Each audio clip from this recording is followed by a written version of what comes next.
Recently, I lost a client, and as I sit back to reflect on what really made me lose that client, I started to realize there are three things that we practice or we do or do not do in the cleaning industry that makes us lose clients very easily. And I just want to share those three things with you. The first thing is not having a scope of work. For smaller cleaning companies, when you get started, often we think that the scope of work that we provide the client when we are given the bid is what the client will go with. And that is a mistake.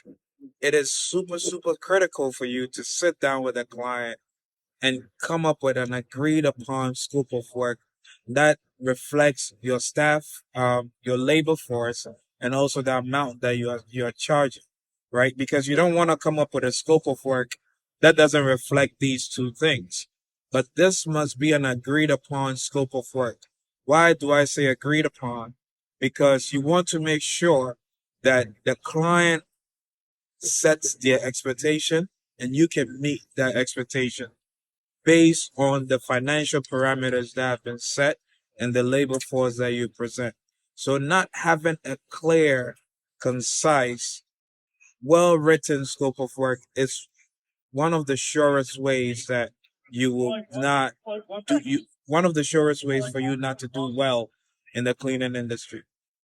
The second thing that I see mistakes that I've seen people make, and I have made that mistake is I don't make it anymore, but I've made it in the past is hiring when the job becomes available. One of the critical things that you shouldn't do is to wait till jobs are available before you hire. You should always be hiring. You should always be interviewing. You should always have job announcements out there. And somebody will say, well, Frank, how do I make sure that I retain those people that I've hired? It's not a matter of retention. It's a matter of having the um, ideal labor force so that when the jobs become available, it's easy for you to know where to pick from.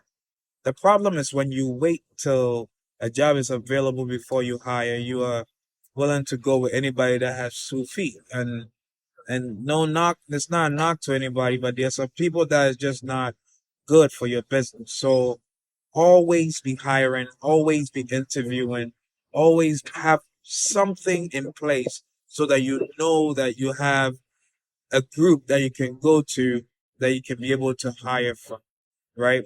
And then lastly, do not make the mistake of not setting a clear schedule where you go to clean.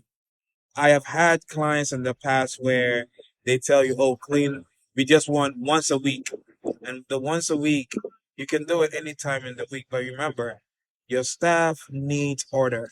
They need regulation. They need to be able to know when their schedules will take place, right? So if you set the if you set a day aside, it lets your staff plan well and it makes things consistent. And then your client knows when you will come in. So, for example, if you're maybe for me, for distinct, one thing we do is if the client once a week, then we do it on weekends. Why? Why do we do it on weekends? On Monday, when they come in, the place is clean, right? And also my staff, when we do it on weekends, so let's say a Saturday, we'll say Saturday, the place must be clean.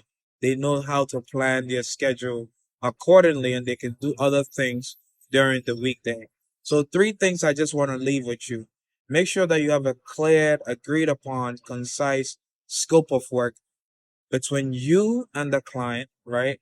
Make sure that you are always hiring, right? Don't just hire when the job is available. And then lastly, make sure that you have a schedule for the cleaning that your staff knows, the client knows, and you yourself know. Listen, if this has been very helpful to you, I want you to share this, and I want you to also follow us on YouTube at Janitorial Coaching Hub. See you around. See you on the side of success.